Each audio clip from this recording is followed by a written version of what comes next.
vamos a comenzar a trabajar con un tema que es bastante importante, ¿no? El problema epistemológico del conocimiento. ¿Quiénes han trabajado este tema? ¿Quién conoce el tema del problema del conocimiento? ¿Hermanos? Fíjense, cuando alguien recibe una información, inmediatamente compara esa información con lo que tiene en ella. Entonces, nosotros construimos nuestra estructura de pensamiento, construimos nuestra estructura de conocimiento basado en lo que hemos aprendido antes. Esto se ha replicado en los procesos de diseño de inteligencia artificial. En los procesos de diseño de inteligencia de máquinas, ¿cómo juega una máquina ajedrez? ¿Saben cómo juega una máquina ajedrez? ¿Idea? Más o menos. Claro, o sea, primero hay dos factores en la inteligencia artificial para jugar ajedrez. La primera es que si la máquina tuviera que calcular todas las potenciales movidas del ajedrez, tardaría horas, aunque sea un aparato muy veloz. Y ustedes saben que una PC hoy día juega ajedrez bastante bien. Entonces, ¿cómo lo hace? Crea algo que se llama el árbol del conocimiento adquirido. La máquina, cada vez que juega, ¿no?, almacena algunas de las jugadas. Y cada una de las máquinas tiene, ¿no es cierto?, 200 o 300 jugadas maestras. Y esas jugadas maestras crean un árbol de conocimiento. Porque la inteligencia humana trabaja muy similar.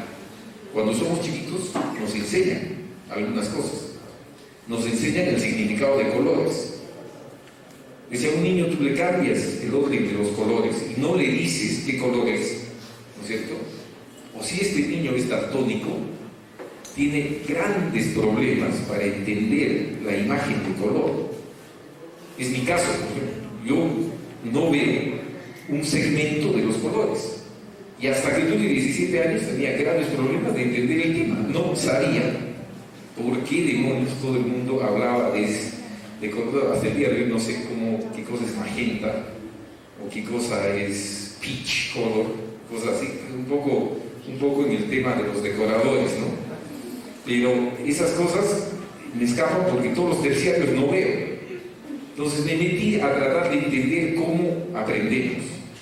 Y aparentemente lo que aprendemos es que construimos carreteras, vías, como quieran llamarlo, árboles, sobre los cuales tenemos algunas ideas fijas, ¿no? Y en el problema del conocimiento, uno de los temas más importantes es la religión.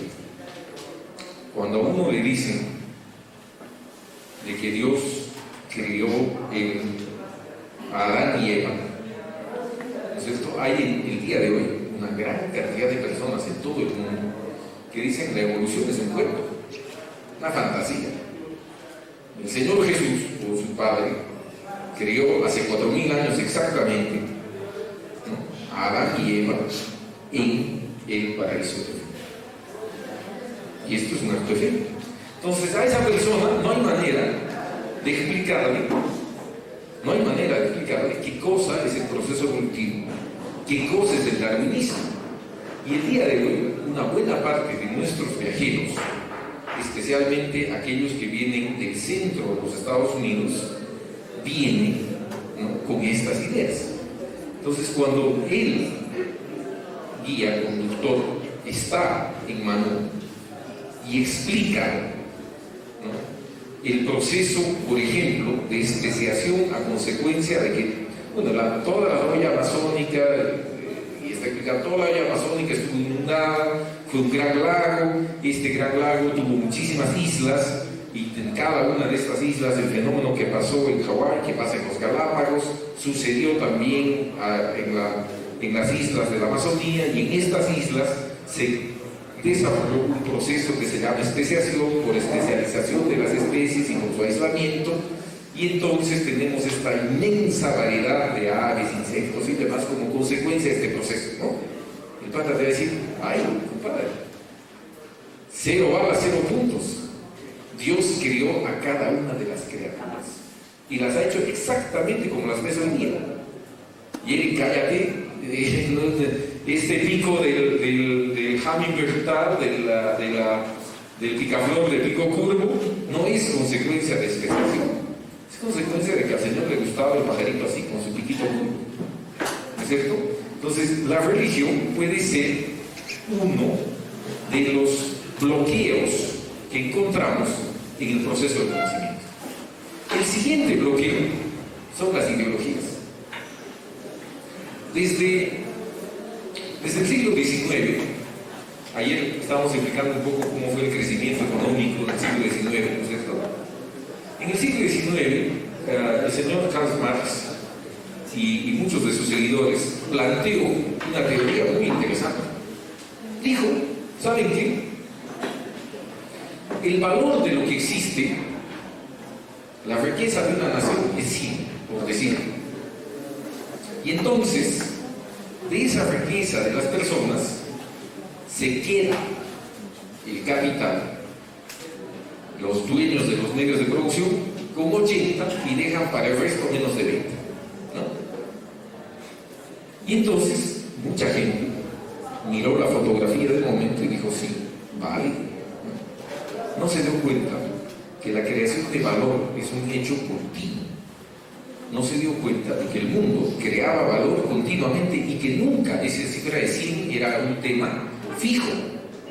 No es que unas naciones se vuelven más ricas porque explotan a las otras. Sí ha habido explotación, hay colonialismo en todos los datos. Pero la premisa de que cuánto le quitas a uno para construir lo otro no corresponde al valor total. Porque la economía creció en ese siglo, entre el siglo XIX y el siglo XX, 50 veces el PIB mundial. Entonces, como la economía crecía a una velocidad impresionante, hay que encontrar otros factores. Sin embargo, la ideología ha continuado y nos dice, las empresas son malas, por ejemplo, porque toda empresa se adueña de la plusvalía, y al adueñarse de la plusvalía le está quitando el valor al trabajador. Y la ideología puede destruir la concepción de la realidad, igualito que el pajarito hecho por el Señor para aquel que es fundamentalista cristiano.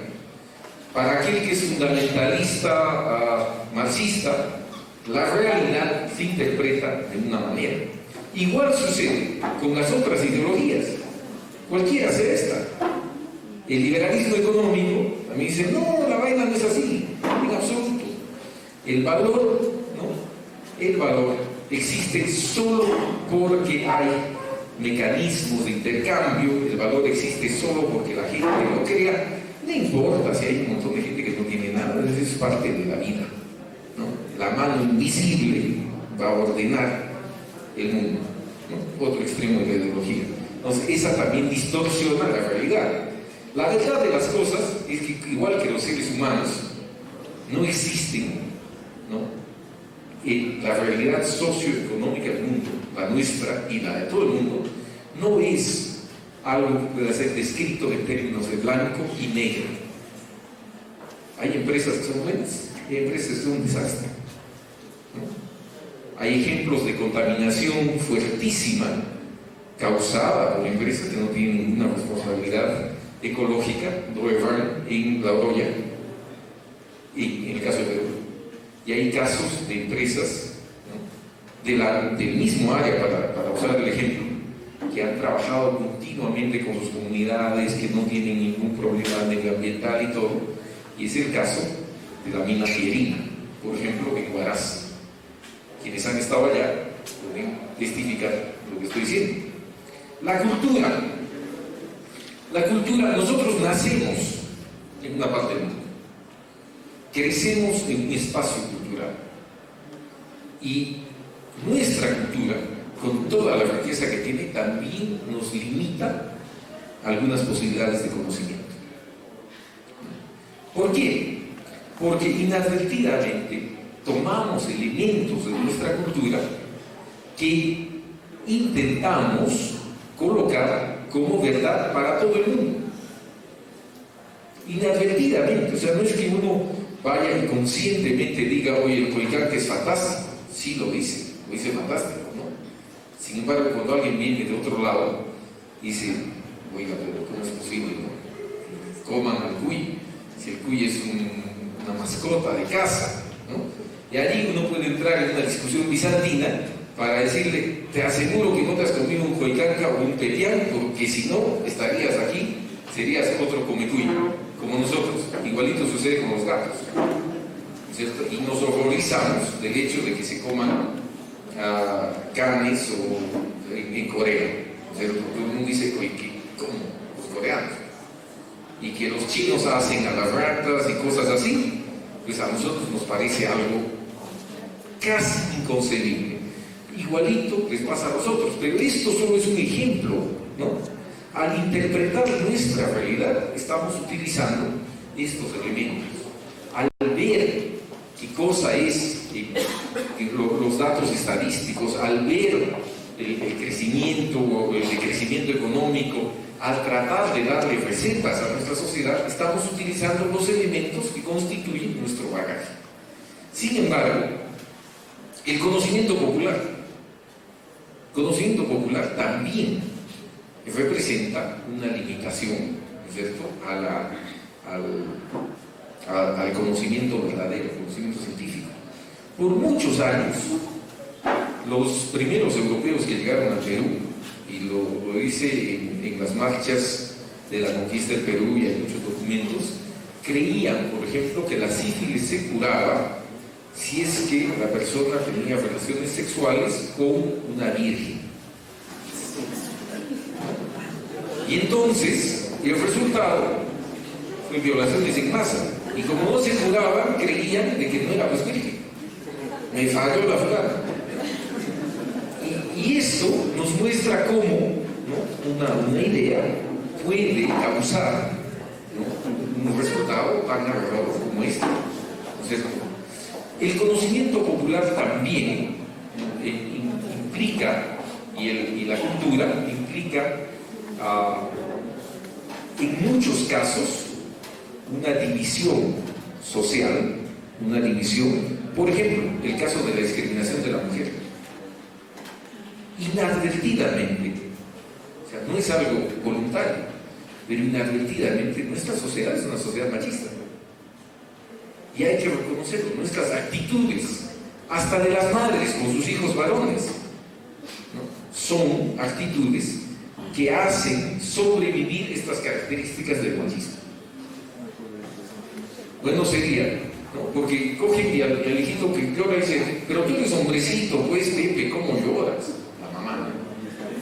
Entonces el otro coge, no llora, y deja, nosotros estamos transmitiendo conceptos, ya, las que lloran son niñas, ¿no? Y estamos transmitiendo machismo, durísimo, 100%, ¿no? Eso no tiene ninguna explicación. Los seres humanos tienen emociones, como habíamos explicado ayer, y pues cualquiera de los dos, ¿no?, puede, o si tiene esa edad de expresarse, va a llorar. ¿Por qué tomamos este tema? Porque quisiera que cuando veamos la data y veamos un poco el trabajo detrás, pensemos, ¿no es cierto?, cómo se ha constituido nuestra estructura mental en este proceso de entender la realidad local. O sea, para entender la realidad tenemos que desapegarnos un poco de los clichés, de lo que ya hemos aprendido, hacer un esfuerzo intelectual, hacer un esfuerzo de decir, a ver, estoy mirando esto con el espejo, con el lente de religión, con el lente ideológico, con el lente de mi cultura, o cómo lo estoy viendo, cuán cercano a la realidad es mi aproximación frente a esta pieza de información. En el Perú han habido varias premisas de información. Somos producto de ellas, ¿no es cierto? Ya en los años 30, en el Perú, se estudió muchísimo, un libro interesante en su periodo, en su época, que hablaba, por ejemplo, del problema del indio.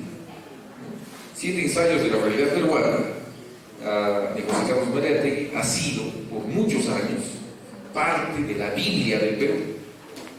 no ha tenido igual difusión, excepto en grupos políticos muy cercanos, ¿no es cierto? Por ejemplo, la percepción del antiimperialismo y el APRA.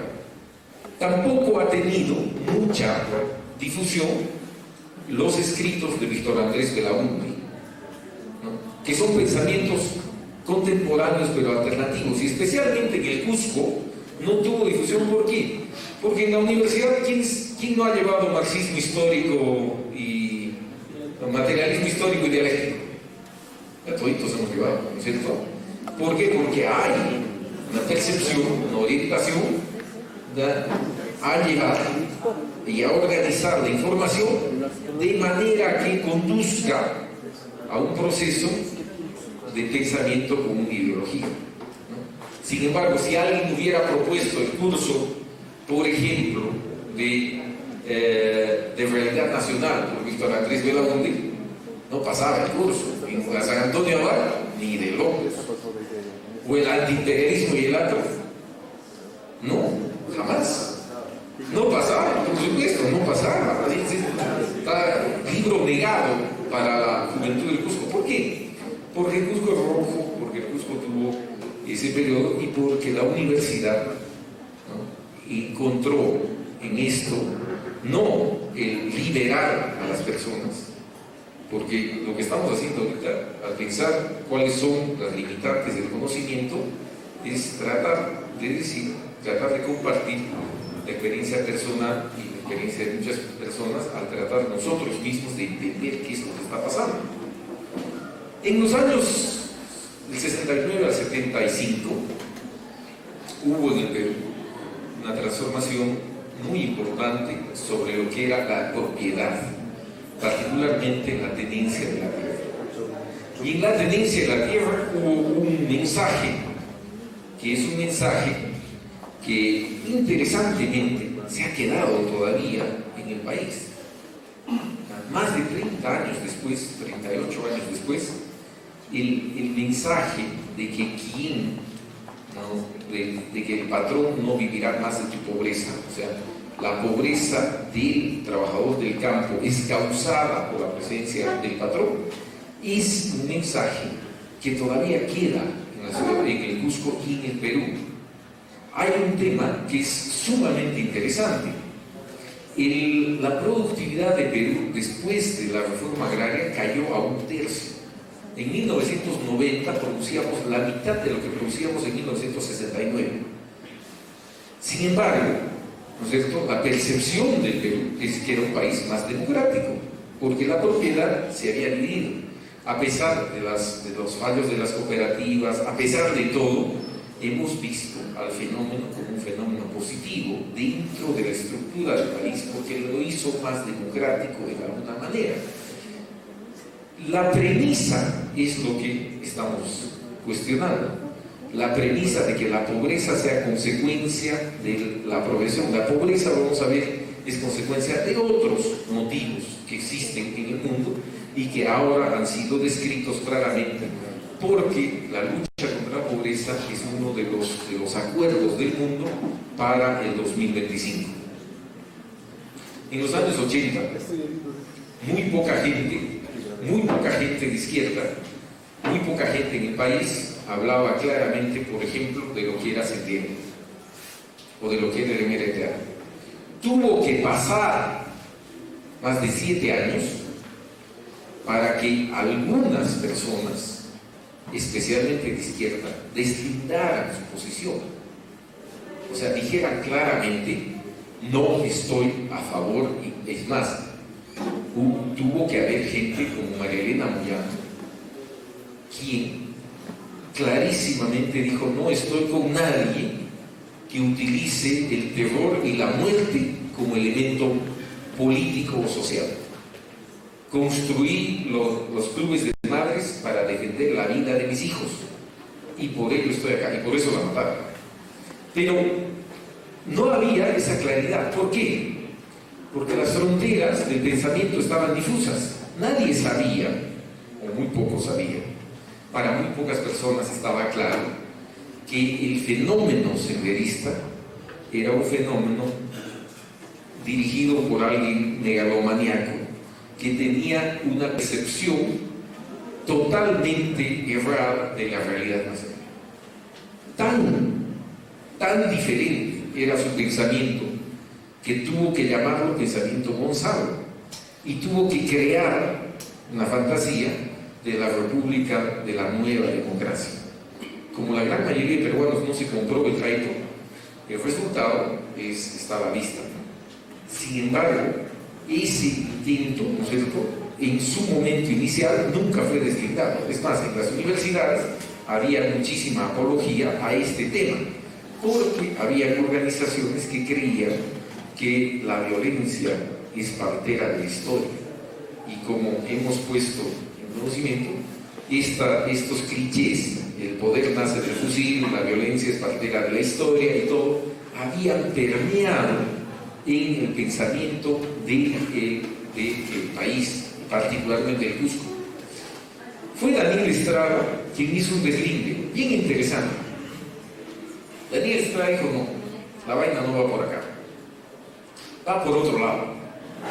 Y él, su grupo y muchas personas de izquierda en el Cusco se separaron, deslindaron con Sendero Luminoso y con MLTA. Sin embargo, también en ese proceso hay otro fenómeno muy interesante. Los coscolunas, nosotros somos diferentes a los demás, entonces viene un proceso del chauvinismo local, del localismo, ¿no? Hoy día se le llama el complejo de Puputi, el complejo de ser el centro del mundo. El Cusco es pues el centro del mundo. Entonces el complejo de, como eres el centro del mundo, tú puedes ser diferente de todos, tiene que ser distinto, tú puedes hacer valer tu diferencia, ¿no? Y esto va pasando y va permeando en la construcción de las imágenes que tenemos de nuestra realidad. Es muy interesante estar alerta, darse cuenta de que podemos estar deslizándonos sin querer, porque de hecho no son estos procesos, porque son aprendidos a consecuencia de procesos sociales, no son en su mayoría procesos conscientes, son procesos emocionales. O sea, el factor grupo es muy importante en estos procesos. El factor nosotros, ¿no? Es bien difícil, como lo comentábamos ayer, si todo el mundo piensa de una manera, levantarse y decir: yo pienso de la manera diferente, ¿no? Porque inmediatamente en el grupo, ¿no es cierto?, a esas personas que piensan diferente se las aísla, pues. O sea, ¿quién lo va a escuchar si la persona es diferente? Hay algunas personas que sí tienen el coraje, pero normalmente son tildados: no, este pata es el loco Areki que habla cuando quiere y dice lo que piensa. Y yo lo respeto muchísimo por eso, compañero, muchas gracias. Porque es así, o sea, la persona que dice lo que piensa muchas veces cae al grupo, ¿no es cierto?, que está pensando de otra manera, con gran dificultad. O sea, hay que tener bien puestos, ¿no?, para decir lo que uno está pensando cuando el conjunto no lo dice. Y en el Cusco, por ejemplo, con todo el respeto que se merece Daniel Estrada, él fue quien atrasó por más de 20 años la llegada del gas a la ciudad del Cusco, o a la explotación del gas en Camisea. En 1987, Shell Oil Company tenía los acuerdos listos para iniciar la producción de gas. 20 años después se inició la producción de gas, ya con Fujimori, y en condiciones 3 veces peores que con la Shell, porque el precio del gas en el mundo había caído a consecuencia, en Latinoamérica muchísimo, a consecuencia de los descubrimientos en Bolivia. Perú podía haber sido el mayor productor de gas en el año 1987 de Sudamérica, pasó a ser el tercero, porque estaba en Bolivia primero y después los campos argentinos. Y esto, no, o sea, en su momento era la defensa del gas del Cusco, ¿no? Y bueno, la bandera de la defensa del gas del Cusco nos atrasó 20 años en la utilización del gas y en la conversión de la matriz energética de Perú. Igual no ha llegado al Cusco, todavía, igual, estamos 28 años. Indicadores. La otra cosa es, ¿qué confiamos de los indicadores? ¿No? cuando alguien te dice 57% de la población está en este estado o en aquel estado, tenemos que tener un entendimiento de lo que significa ese indicador. Si hablamos de pobreza, ¿qué significa pobreza? Si hablamos de pobreza extrema, ¿qué significa pobreza extrema? Si hablamos de ingreso medio, ¿qué es ingreso medio? Entonces, definitivamente, para poder pensar en cambiar un estado, hay que tener una cabal interpretación de qué es el indicador. Y bueno, en algunos es bien fácil, ¿no? Si uno dice, las edades promedio de la población son tales y tales y tantos se encuentran entre tal grupo y tal grupo, todos lo entendemos. Pero cuando se habla de procesos sociales, de acceso a salud y cosas, allí hay que tomar algunos datos. Y el mecanismo de tomar los datos tiene que ser el mismo, porque si no, la próxima vez, ¿no es cierto? Si nosotros decimos pobreza extrema, es aquellos que no tienen satisfechos 4 de las necesidades básicas, ¿no? No tiene casa, no tiene alimento, no tiene vestido, no tiene trabajo. ¿Educación se incluye o no? Si la próxima vez incluimos educación, ¿no es cierto?, estamos cambiando el parámetro.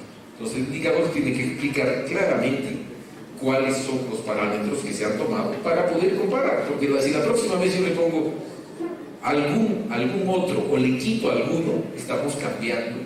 Y en algunos casos es interesante, porque el Sistema Nacional de Estadística, el INEI, cambió los sistemas de medición 2 veces en el periodo del señor Toledo y una vez en el periodo de Fujimori. Interesantemente, los resultados obtenidos mejoraban la condición. Claro, o sea, si le quitas el parámetro de tener o no tener agua potable, ¿no es cierto?, entonces el número de personas que está en extrema pobreza cambia, pues, porque no estás tomando en cuenta ese parámetro, ¿no? Para modificar algún grado tenemos que tener este indicador confiable, y hay algún tema muy importante que es nuevo en todo lo que se hable de desarrollo y crecimiento, que es la huella ecológica. ¿Cuál es el impacto real sobre el ecosistema que causamos con estos cambios de indicadores? Voy a contar un caso. 1979, las primeras bajadas en el río Urubamba con rafting. 1980-82, rafting en Cusco es una actividad que comienza a crecer. El mismo año que comienza a crecer en Costa Rica. Acompañé en Costa Rica ríos tropicales, varias otras, ¿no? Puedes acá, amigo, he estado muchas veces con ellos, conoce todo el fenómeno. Pero para 1987 el rafting había crecido hasta tener casi 15.000 personas haciendo rafting en el río Urubamba en ese año. ¿No se acuerdan? Todos los colegios bajaban en el río Urubamba, ¿no? Y había un montón de grupos. Crecía como el Camino Inca, ese es un buen dato. Crecía al paso del Camino Inca, porque mucha gente que iba al camino hacía rafting antes, ¿no? Entonces, ¿qué pasó? Bueno, vino la crisis del turismo. Durante el periodo de la crisis del turismo, el Cusco siguió creciendo. Y la contaminación del río Urubamba fue en aumento. Como este año la Cámara de Turismo limpió el río Urubamba desde Huambutío hasta pasado San Salvador, junto con la Alcaldía de San Salvador. Años anteriores hemos hecho limpieza de todo lo que era el santuario histórico, de la parte desde el 72 hasta Aguascalientes.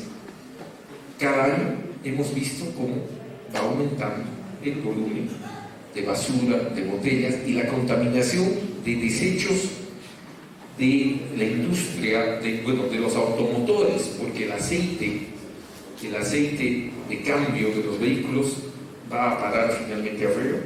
La mezcla con los detergentes crea unas espumas que todo el mundo las ha visto, la temporada, ¿no es cierto?, se ven ahí, y la gente que va a hacer rafting no le gusta, a nadie le gusta ir a meterse a un río donde vas flotando con botellas, con espuma, ¿no?, donde ves basura. Entonces, obviamente, el rafting ha ido cayendo. Se ha buscado otros lugares, sí. Se va más arriba del Guambutío, porque más arriba está un poquito más limpio. Sicuani no poluciona tanto como Cusco. Y también se ha buscado el Apurímac para otro segmento. Pero el rafting en Perú se ha caído. En cambio, en el Parque Nacional, en los parques nacionales de Costa Rica, donde está Monteverde, hoy en día hay más de 150.000 personas bajando el río. Los botes van en cadenas de 4 o 5 botes y 150.000 personas en un trayecto similar al que es de Guambutío hasta San Salvador o Ollanta más abajo, ¿no? Y no es mucho más grande nada. ¿Qué pasó? La huella ecológica, el impacto de nosotros nos quitó una actividad.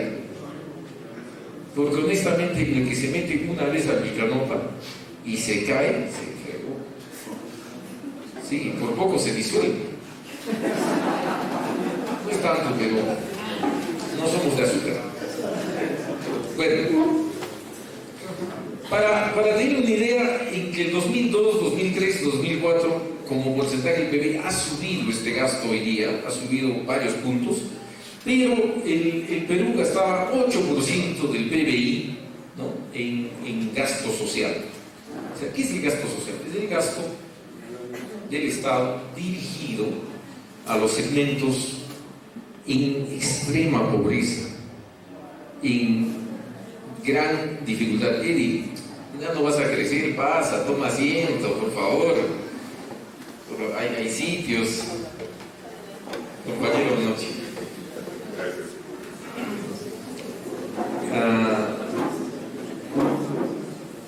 Entonces, esto ha subido un poquito.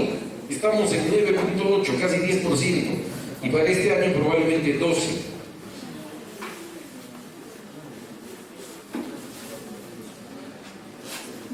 En los primeros años del canon y sobrecanon,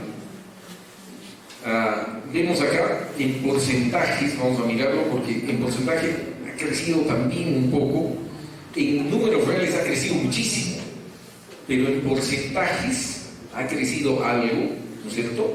Y fíjense, nuestro departamento, el Cusco, que está escrito con Z, es nuestro. Y acá estamos segundos en términos de carne. Solo Cajamarca nos supera, ahorita también nos supera Cajamarca, y recibimos 14%, lo que ha significado poco más de 40 millones de dólares este año al gobierno regional. ¿Dónde se ha gastado? No se ha gastado. No se ha gastado. En algún porcentaje nomás, 7%, 8% se ha gastado. El resto no se ha gastado. Porque no ha pasado, sí, pues, sí, hay SNIP, hay un montón de controles que limitan la posibilidad de tirarse la plata, pero también limitan la posibilidad de gasto sin la aprobación, ¿no es cierto?, de estos mecanismos del Ministerio de Economía y Finanzas para impedir que se hagan cosas tan interesantes como esa plaza de toros famosa que está en Huaraz, donde la plaza de, ¿cómo se llama el pueblito? ¿Quién conoce el pueblo? Donde está la plaza de toros, que es para 15.000 asistentes, y el pueblo tiene 8.000 para 8.000 habitantes. Carhuaz, es en Carhuaz. Bueno, tienen cano, nos han hecho pues una plaza interesante. Pero no solo sucede en el Perú. El anterior presidente de Argentina, ¿no es cierto?, ¿ya?, el pingüino famoso, hizo en su pueblo, que es Santa Cruz, un estadio de 50.000 personas para llevar allí el mundial. Santa Cruz en ese momento tenía 35.000 habitantes. Y lo ha hecho. También yo quiero contarles un tema que es sumamente bacán. No sé qué piensan ustedes, pero anoche creo que lo comentamos un poco. Pero, ¿qué les parece la idea de un teleférico al Ticol?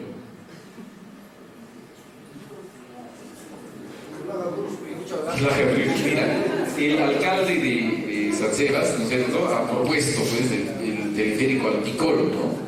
Y el otro día nos llama, y es amigo, y con la confianza del tema, no puedo decir porque ha sido público, ¿no? Nos preguntó qué nos parecía como operador turístico el teleférico al Picolo.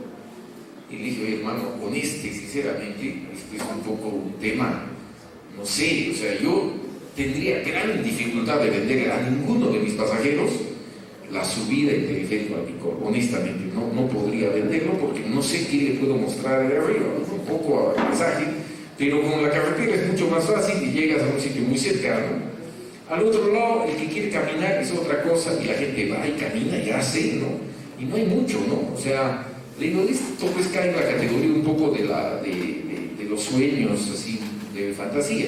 Dice, lo que pasa es que tú no tienes visión. De hecho, pucha, lo que no tengo es alucinación, mi hermano.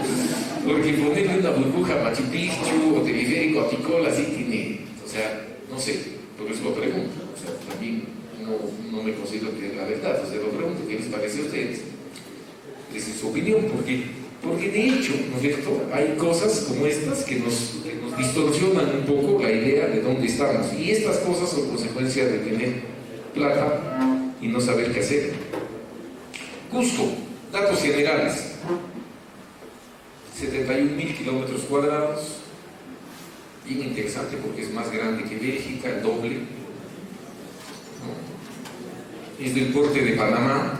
Muy buen dato, gracias. Es del Panamá, es muy cercano a los 71.000 kilómetros cuadrados. 1.216.000 habitantes en ese año 2005. Hemos superado un poco, ¿no? Tasa de crecimiento 1.2 y una baja densidad poblacional, ¿no? 17%. Población urbana mayoritaria, fíjense, ¿no es cierto? Urbana 45, rural 54, masculina 50, femenina 49. ¿Dónde están las 7 mujeres que nos decían que debíamos tener? No hay. Mana cancho.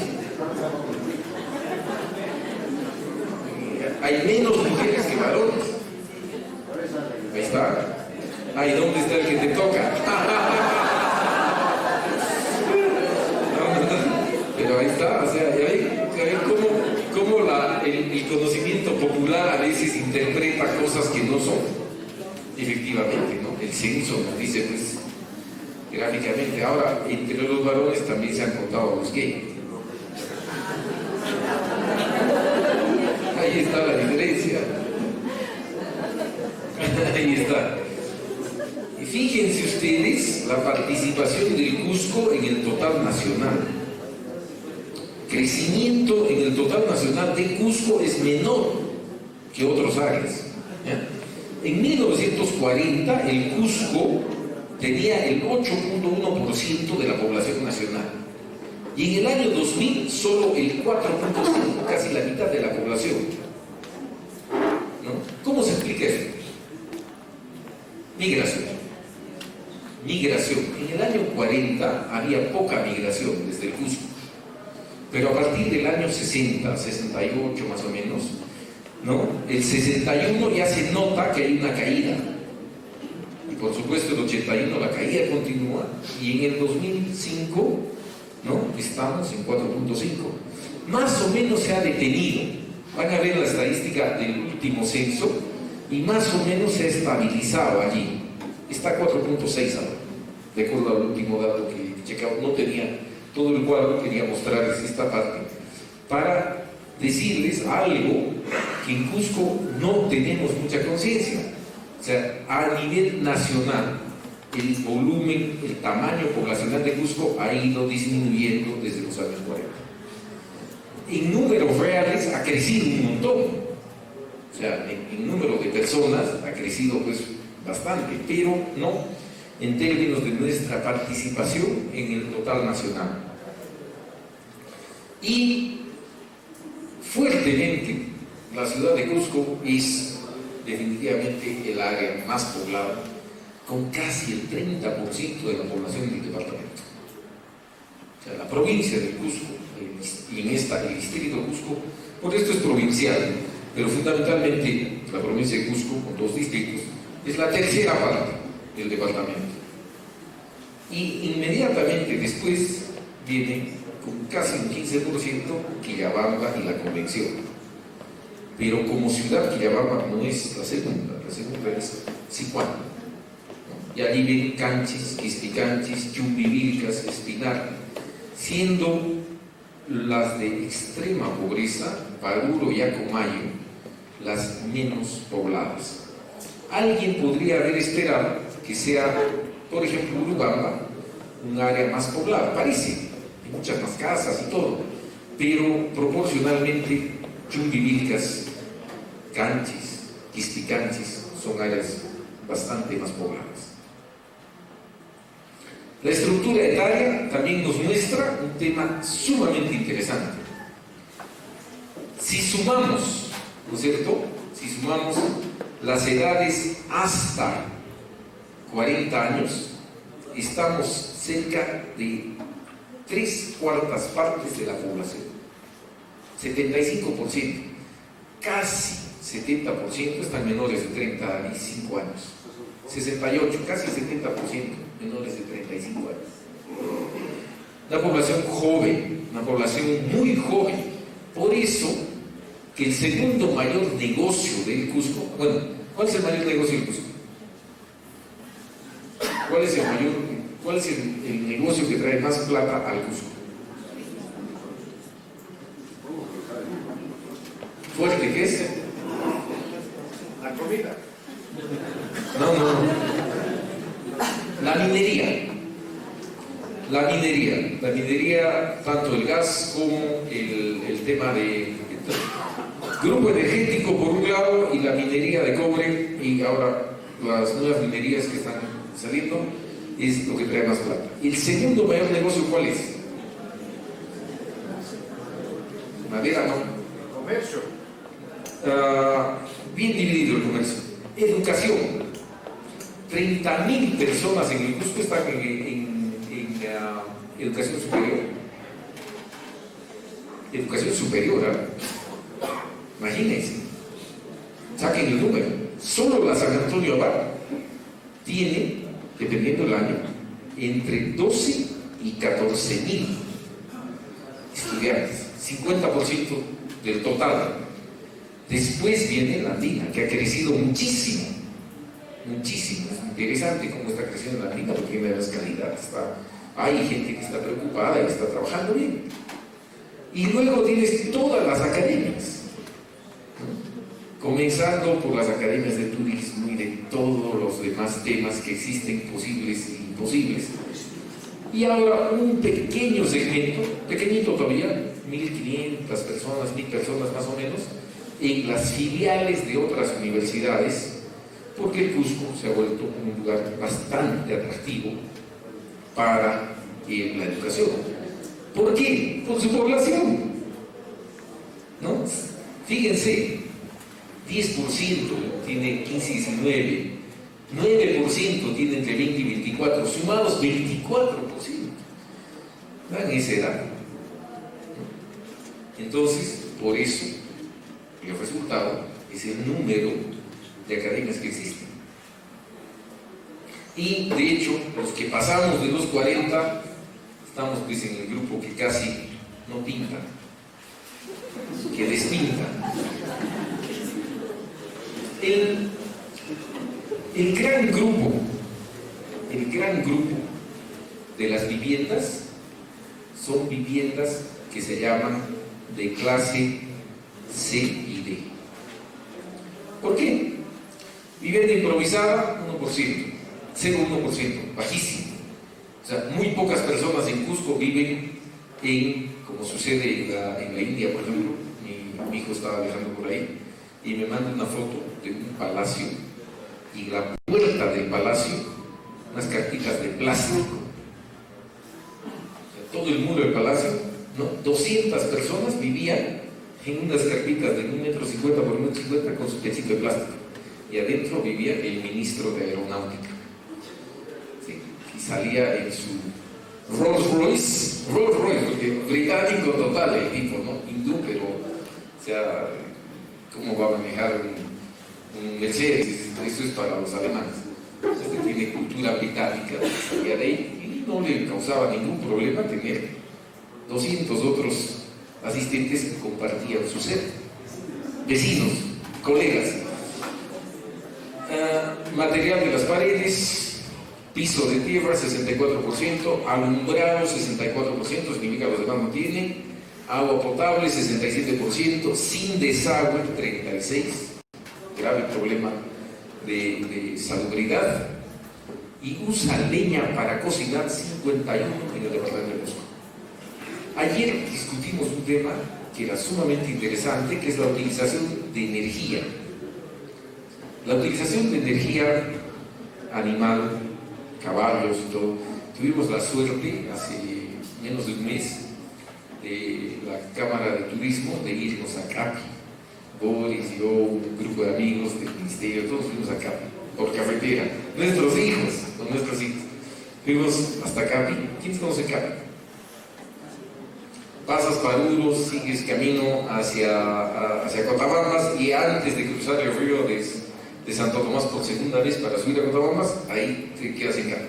Y de ahí nos hemos venido a Cusco, a pie, por el antiguo camino inca. Fabuloso, bien fregado, pero sí, el camino del mar que va de Cusco hasta el Océano Pacífico.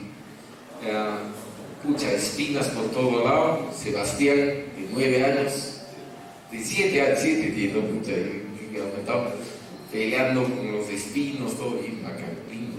2 días 60 kilómetros, 30 kilómetros por día, camino más o menos duro, pero la experiencia es sumamente interesante porque toda la zona depende de tiro animal.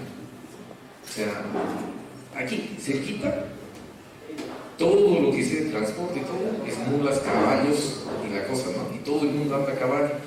Entonces, ese modo de producción con fuerza de sangre todavía no ha pasado el proceso de utilización de otras formas de energía.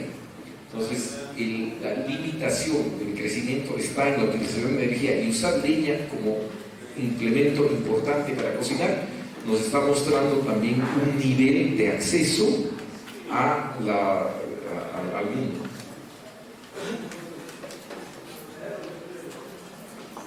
Esto es interesante, porque ¿qué usas para cocinar?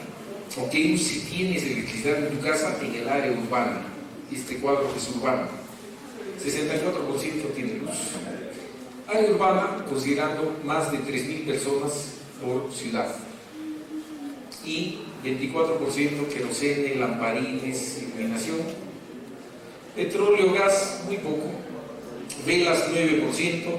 Generador, casi nada. Otros 1%. Y no tiene ningún tipo de iluminación, 1%. ¿Qué usas como agua en tu casa? Red pública dentro de la vivienda, agua potable, 41% del departamento. 23% red pública fuera de la vivienda, pero dentro del patio comunal, 23%. Pilón de uso público en la calle, 4%. Camión cisterna no es popular en el Cusco. En la costa es mucho, pero acá cero. Pozos de agua, solo 2%. Río, acequia, manantial, 28%, una tercera parte. Otros 3%. ¿Por qué el agua potable es tan importante? Porque es un indicador que nos da una realidad. Salud, efectivamente. Todo lo que está al otro lado del camión cisterna, pozo, río y otros, tiene graves posibilidades de estar contaminada y seguir contaminando a las personas. Y eso se va a reflejar en la salud, especialmente de los más niños, porque la costumbre de hervir el agua, de tratarla y todo, no es una práctica tan común. Y el PBI, este sí es un dato interesante, ¿no? El PBI de Cusco ha venido creciendo continuamente, como lo ha hecho el resto del país, hasta el año 98. El 99 tiene una caída a consecuencia del fenómeno nacional que eran los capitales golondrinos, no sé si se acuerdan. El 2000 vuelve a subir y el año 2002 tiene otra vez una caída. ¿Quiénes se acuerdan qué pasó en 2002?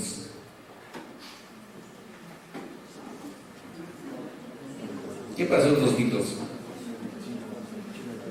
¿Cómo?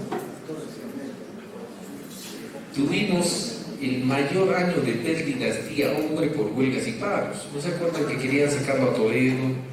Que era todo un bochinche porque teníamos que parar y la vaina ahí. Se refleja pues se refleja en los indicadores económicos. Cada día que para el Cusco pierde 1.5 millones en el sector turismo, 2 millones en el sector turismo, pero como Cusco en su conjunto no se ha calculado que pierde casi 20 millones de soles. ¿No? ¿Por qué? Porque se para todo. O sea, no solo perdemos nosotros, pierde el tendero, pierde el taxista, pierde todo el mundo. O sea, se para la economía y se refleja en los indicadores. El 2003 creció un poquito y el 2004 fue un año de éxito, crecimiento fuerte. 2004, el último año de Toledo, todo el mundo estaba preocupado en las elecciones siguientes. Casi nadie se preocupó de hacer huelga y paro. Sí, entonces hubo, ¿no? A pesar de que había mucha movilización, había también bastante gasto. No van a creer, las campañas no implican gasto. ¿No? La participación del Perú, del Cusco en el PBI nacional. ¿Sorprendidos? 2.4%. Chiquito. Casi nada. O sea, nuestra participación en el PBI nacional, ¿no? A precios corrientes del 94, en el año 2005, 2.45. En el mejor de los casos, hoy día estamos en 3. Porque hay áreas de la economía peruana que están creciendo a doble velocidad que el Cusco. Ica, por ejemplo, es el primer departamento con empleo pleno. No hay desempleados. El crecimiento de las exportaciones ha sido de tal magnitud que Ica ha dejado de ser el patito feo de la economía peruana y ahora tiene empleo pleno. A pesar del desastre del sismo, a pesar de todo, Ica tiene un crecimiento impresionante. Huaraz. ¿Quiénes han estado últimamente en Huaraz? ¿Han visto cómo está la ciudad? Se ha superado un montón, ¿no? Crecimiento. Cajamarca, crecimiento fuerte, ¿no? Entonces todo esto ha ido mostrando, hay áreas muy dinámicas de la economía y hay áreas donde no. Yo quisiera que todos acá miremos al país en su conjunto, ¿no? Hay gobiernos regionales que han creído que la norma esta con la cual el Cusco se ha peleado era positiva y han dicho que van a hacer las concesiones. Yo quisiera que miremos si su PBI crece y si sus monumentos se destruyen. O sea, veamos si la norma esta es tan mala como nos han contado, ¿no? Como observador no participante, miremos si hay crecimiento, si hay inversiones, si crece esa economía, si las condiciones de sus monumentos han empeorado o han mejorado. Ambas cosas son posibles. Nos han dicho, por cierto, que en el Cusco, ¿no? La alcaldesa del Cusco y el Consejo Regional ha prohibido que se instalen hoteles de 5 y 4 estrellas en el downtown, en el centro de Cusco. No ha salido publicado, pero hay un acuerdo del Consejo en este tema. Imagínense, ¿no? Veamos si estas acciones, ¿no es cierto?, conducen a donde queremos ir. ¿Y a dónde queremos ir? A bajar algunos de estos indicadores. La vaina es seria, 30% de la gente no tiene agua potable. Los índices de pobreza son clarísimos, ¿no es cierto? Entonces, eso es lo que queremos al final lograr. La estructura porcentual: en 2001 agricultura 6%, manufactura 14%, comercio 5%, transportes, comercio 13%, transportes y comunicaciones 9%, servicios 31%, ahí una buena parte es turismo y educación.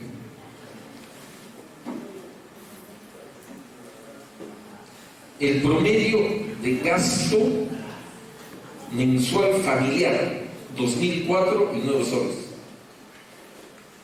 Primer lugar, Lima, 859. Arequipa, 1859, disculpen, Lima. Arequipa, 1400. Cusco, 1268. Después de Trujillo, Piura y Cajamarca. Cajamarca, nosotros andamos muy adelante. Cajamarca 4 años antes. La velocidad del crecimiento económico de Cajamarca está que nos ha pasado, y ahorita está pasando a los de Piura, los cajamarquinos. Piura también está creciendo, pero Cajamarca crece a mayor velocidad. Entonces, las preconcepciones, la actividad minera es pésima, mala, hay que luchar contra ella, no se muestran en el mejoramiento de las condiciones de vida de esas poblaciones. Porque el gasto es nada más que el reflejo de los ingresos, ¿no? Cada punto que perdemos significa, o sea, cada día que perdemos tenemos menos ingresos, nos atrasamos en la fila, ¿no? Y pobre mi abancaicito que está en el último coche.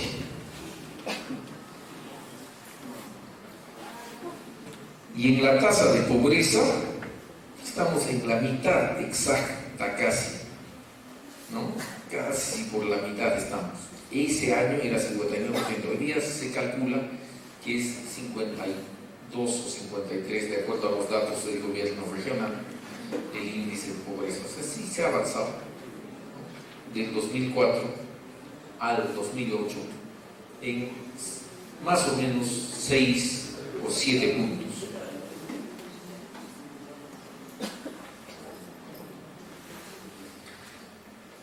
Hay un dato que es sumamente interesante, ¿no?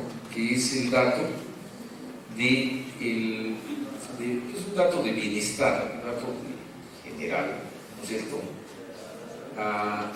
En que en el Cusco se nota muchísimo que la mitad de la población se declara no satisfecha, ¿no? El índice de desarrollo humano, que es el IDH, desarrollo humano, nos muestra dos factores.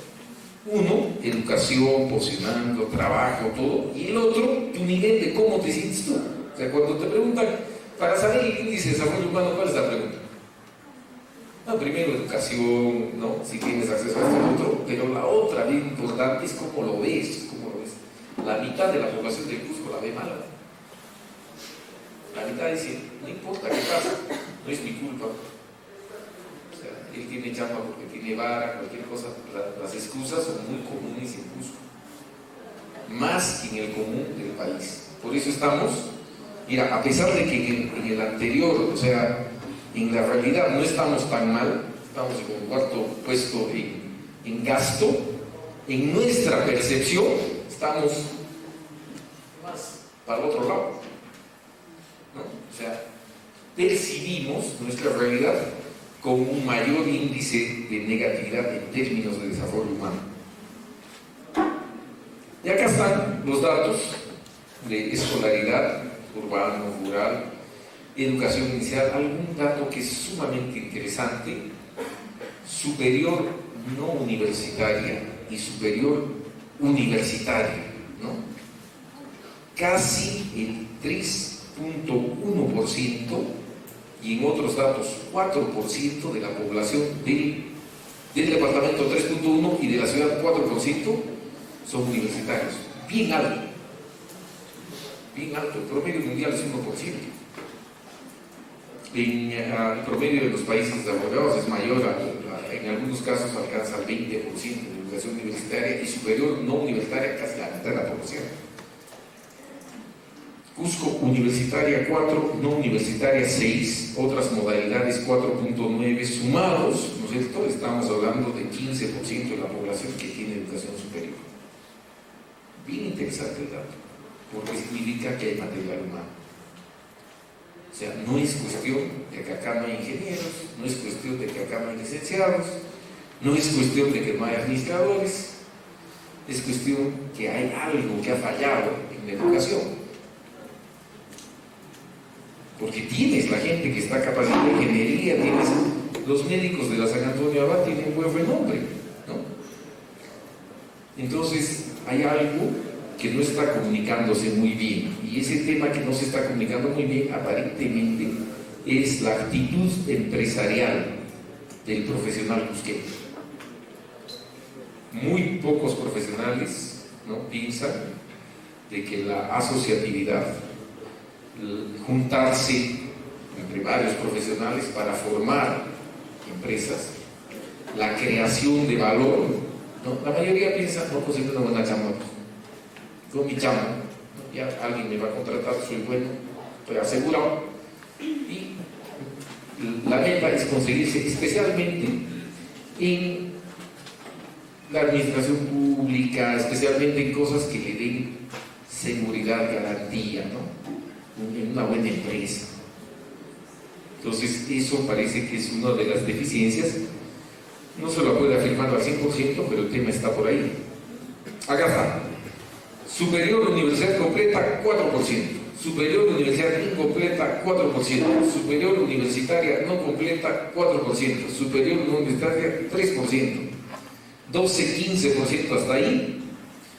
Secundaria completa 13, secundaria incompleta 16, primaria incompleta 27. Se ha tomado la edad de entre 25 a 30 años para emitir este dato, porque después de los 25 años se supone, ¿no?, que estás o acabando la universidad o ya pues saliste, ¿no? Más o menos entre 25 y 30 años es la figura, para decir, hasta acá llegaste en educación, porque a pesar de que hay grandes excepciones, hay personas que después de los 30 años ingresaron a la universidad y se graduaron. Tenemos algunos colegas en mi clase, ¿no?, con gran esfuerzo y con mucho cariño, nos recordamos. Jaime Córdoba, por ejemplo, era, no sé si lo conocen, Machu Picchu, ¿no?, nuestro colega, ¿no?, ya era pues grande cuando vino, nosotros le fregábamos, ¿no? Además tenía sueldo. Claro, nos tenía que convidar a los demás, a los ángeles vasigastos que éramos todos los demás. Claro. Tasa de analfabetismo, 15%. ¿Se acuerdan que hablamos de que la mujer, por nuestra cultura, tiene menores oportunidades? Clarísimo. 23% de las mujeres, casi un cuarto. Una de cada cuatro no sabe leer y escribir. Fuertemente en el campo rural, la mitad no sabe, ¿no? Y en cambio en los varones son ni 8%. Ahí, eso es cultural, eso es una limitación cultural. Las niñas, nada, a la cocina, a dar agua a los cuyes. ¿Para qué nos sirve? ¿No? ¿Quiénes conocen el trabajo de Jeffrey Sachs? El fin de la pobreza, las metas del milenio, 2021. ¿Quiénes han visto el tema? Este señor fue asesor del Goni Sánchez de Lozada, antes, de Víctor Paz Estenssoro, el año 82, en Bolivia.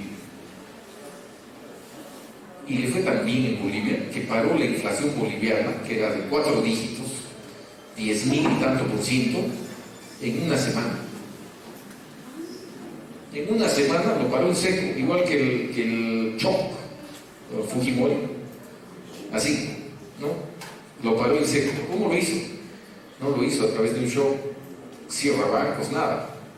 Simple y llanamente se dio cuenta de que la mayor recaudación en Bolivia era el gas y el petróleo, y le puso un precio real internacional a estos dos productos.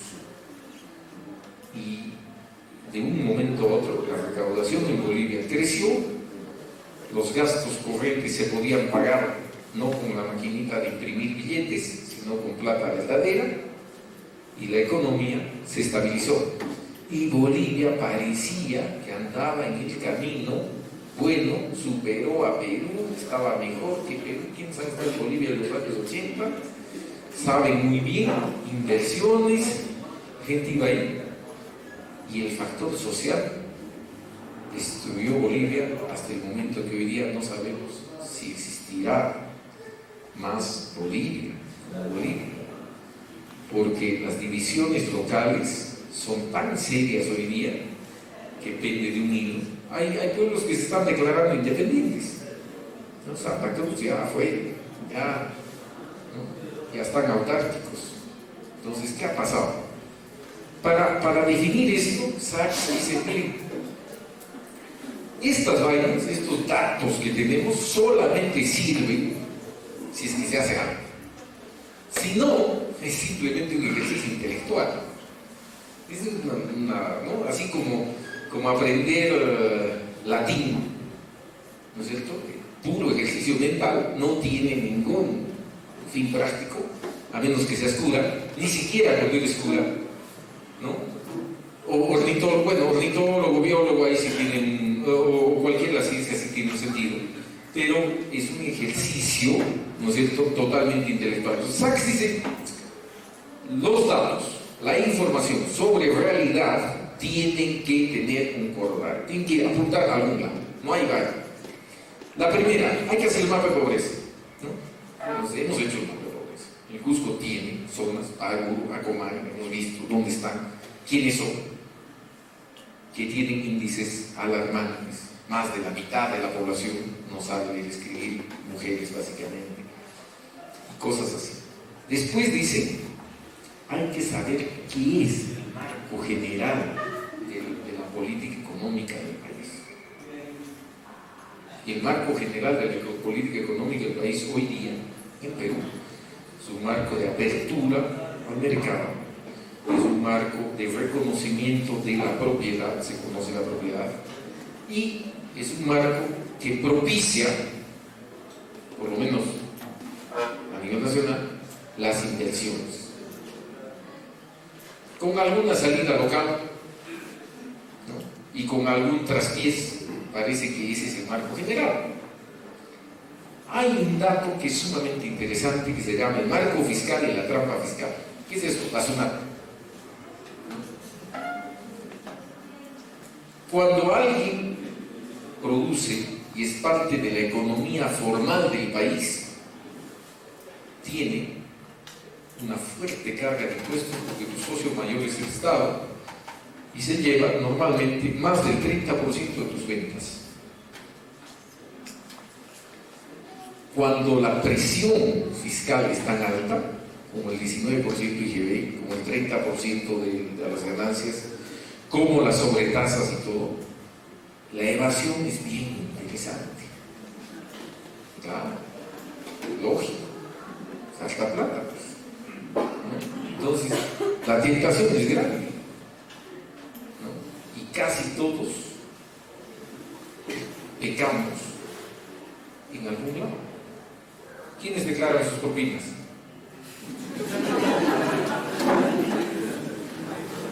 Oiga usted, ¿no? Honestamente, o sea, hay razón quitado, ¿no? ¿Quién declara shopping? Chino, ya como sabe todas las años de experiencia, ¿no? A ver, entonces fíjense, el tema es, nosotros estamos conscientes que el impuesto es necesario. Somos profesionales. El país necesita de los impuestos.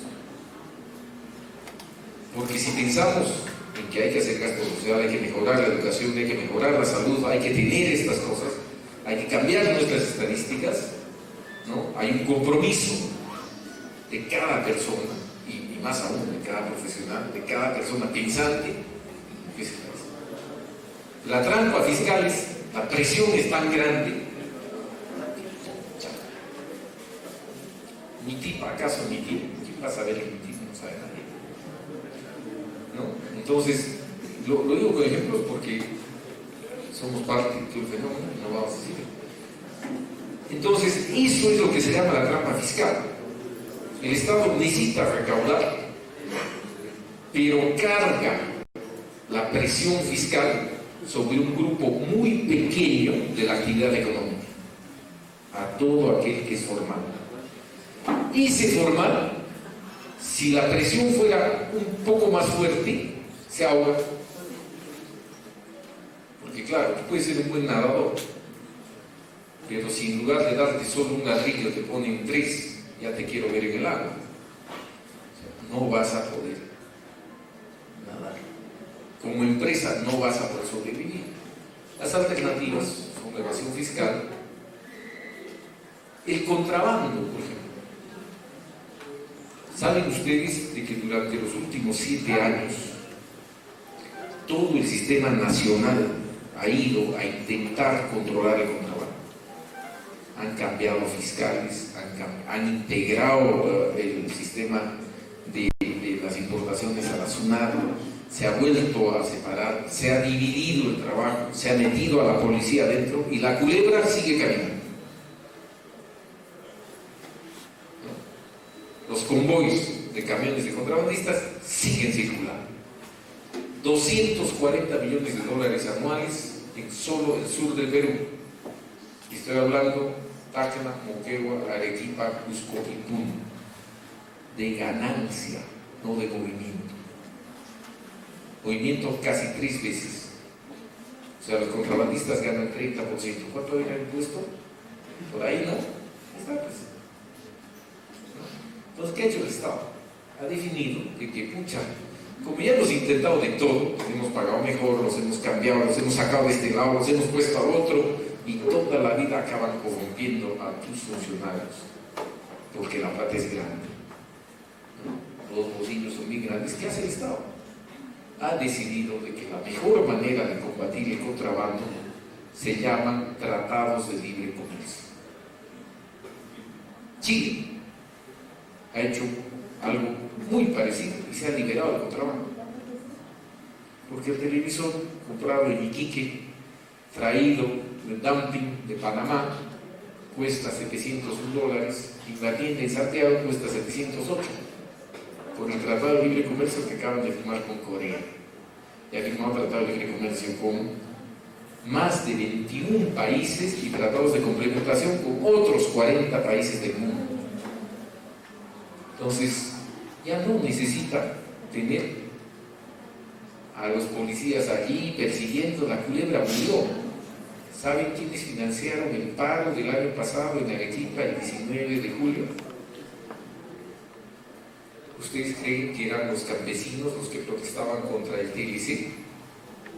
Era la ciudad de Arequipa, y el FACA, y el FIA, y la Frente de Defensa, que luchaban contra el TLC por encargo del contrabando. Pero para el contrabandista, pues este es un peligro grave, serio, ¿no? ¿Cómo vas a permitir tú, siendo contrabandista, de que te den, ¿no?, un televisor al mismo precio, en tienda, con impuesto pagado? Impuesto mínimo, porque hay un tratado de libre comercio. Entonces, eso es bien interesante ver como marco fiscal. La geografía física, tan difícil. Fíjense, los países que avanzaron mucho son países, ¿no?, los países europeos, pues deltas de ríos, zonas planas, ¿no? Pero una gran dificultad de comunicaciones, y el comercio se basa en comunicación. Pautas y fallas del sistema del gobierno, barrera cultural muy importante, y al final la geopolítica, cómo nos integramos y con quiénes nos integramos. Dicen que la receta es bien simple para salir de la pobreza. Lo han comprobado. ¿Quiénes conocen los microcréditos en Bangladesh? ¿Conocen el tema? ¿No? Bangladesh era un país que andaba siempre por la última fila de los países del mundo. El monzón los fregaba, los inundaba cada vez. al año siguiente había buena cosecha, pero ese año la gente moría, al otro año hambruna y así sucesivamente. Una gran transformación ha sucedido con un banco que le presta plata a grupos de mujeres, que es el microcrédito, $100, $50. Y el microcrédito se ha expandido porque se han dado cuenta de que el ahorro, aunque sea pequeñito, ¿no es cierto?, puede generar la posibilidad del mejoramiento tecnológico, de la adopción de nuevas formas de hacer las cosas. Y como hay mucha gente que está en extrema pobreza y no puede ahorrar, estos bancos, ¿no?, que le prestan $100, $150 a alguien que fabrica algo de tela, al que cose algo de tela, para que tenga la primera maquinita de coser, o que le ayuda a tener el primer horno de cerámica, ha transformado la economía de Bangladesh. Entonces, la primera receta es el ahorro, porque con el ahorro se puede acceder a un nuevo modo de producción. Esto para comerciar, porque si no hay intercambio de bienes, no hay especialización. Como contábamos ayer, la mayoría de nuestros campesinos, desde hacer sus hojotas hasta construir su casa, son autosuficientes. Pero entonces, ni las casas son buenas, ni las hojotas fantásticas. El intercambio hace, y la especialización hace que las personas puedan beneficiarse de lo mejor que tiene la otra persona. Uno de los cambios que ha sido importantísimo en el crecimiento económico ha sido la tecnología. Y la tecnología es, de hecho, hoy en día, no solo accesible al mundo, sino que está en las puertas de todas las personas, porque con la tecnología se amplía la posibilidad de tener recursos en todo el sentido de la palabra, siendo el recurso humano el más importante de todos. Y el Cusco no tiene un buen número, 15% de su gente que ha pasado la educación superior. El recurso humano está allí, no sé, ¿no? La pobreza es el resultado de la existencia de dirigentes corruptos, culturas retrógradas que impiden el desarrollo moderno. ¿Sí? Parece ser de que en ninguno de los países de extrema pobreza la dirigencia es sana, ni tiene una cultura proactiva a la innovación y a las inversiones. Más importante que contar con determinados recursos en el subsuelo, como tenemos nosotros un montón, la capacidad de aplicar ideas modernas basadas en conocimiento científico a la producción. La prueba de ello son miles, cientos de millones de personas que residen en países como Japón, que casi prácticamente no tienen nada. Pero miren a Chile. Piura tiene más tierra cultivable que todo Chile. Departamento de Piura tiene más hectáreas de tierra cultivable que todo Chile. Sin embargo, en Piura solo es potencial. En Chile es realidad la exportación de fruta. Y la economía de Chile no tiene mucho agua. Si no hubiera tenido el desierto, donde están las grandes minas de cobre que ya se agotaron.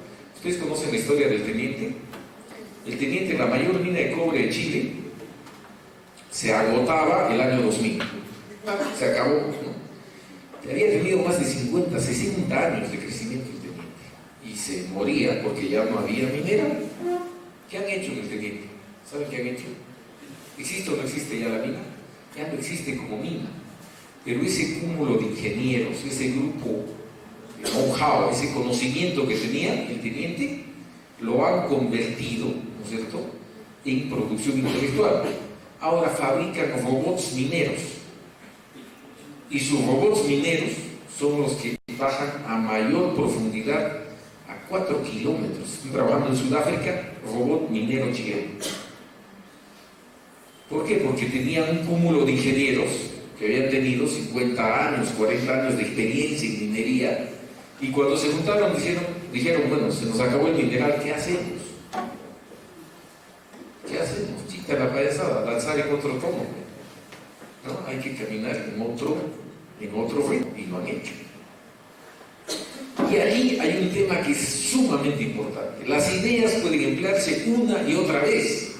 Su uso no disminuye la capacidad para otros de usarla. O sea, no es que yo me lo inventé, claro, hay patentes, claro, hay sistemas de protección, pero los conceptos generales no. Y los conceptos generales de administración, los conceptos generales de organización, los conceptos generales de utilización de recursos, los conceptos de crecimiento, expansión, son accesibles al mundo. Y no se acaban cuando los chinos lo usaron. Miren a los chinos, ¿no? En Latinoamérica, Chile ha sido ejemplo. Un país que tenía todo el potencial y que no puede crecer por estructura cultural, ¿no? A pesar de los grandes cambios, es Argentina. Es casi imposible imaginarse un país que tenga una casa para cada 3 personas, que tenga un alto nivel educativo, que tenga exceso de producción de energía, número mayor de pistas y autopistas en toda Latinoamérica por kilómetro por habitante, población altamente calificada y que los vaya a llevar a la quiebra. Pero a la Argentina la llevó a la quiebra un montón de veces, ¿no? ¿Qué ha pasado? ¿Se acuerdan del slide anterior? Dirigentes corruptos, ¿no? Y una sociedad que no permite el crecimiento. La receta perfecta para llevar a cualquier país al caos, no solo Argentina. No, Bolivia vive casi permanente en el tema desde los últimos 8 años, ¿no? Ecuador también se fue, y nosotros estamos saliendo a duras penas peleando con estas cosas. Es traído un modelo conceptual de turismo sostenible, el tema que nos interesa a todos, donde tienen que haber 3 círculos que se encuentren: equidad social, eficiencia económica. Bueno, eficiencia económica significa que las empresas hacen plata, se preocupan del medio ambiente, conservación ambiental y generan empleo y crecimiento para su población local. Eso es equidad social. Muchas gracias.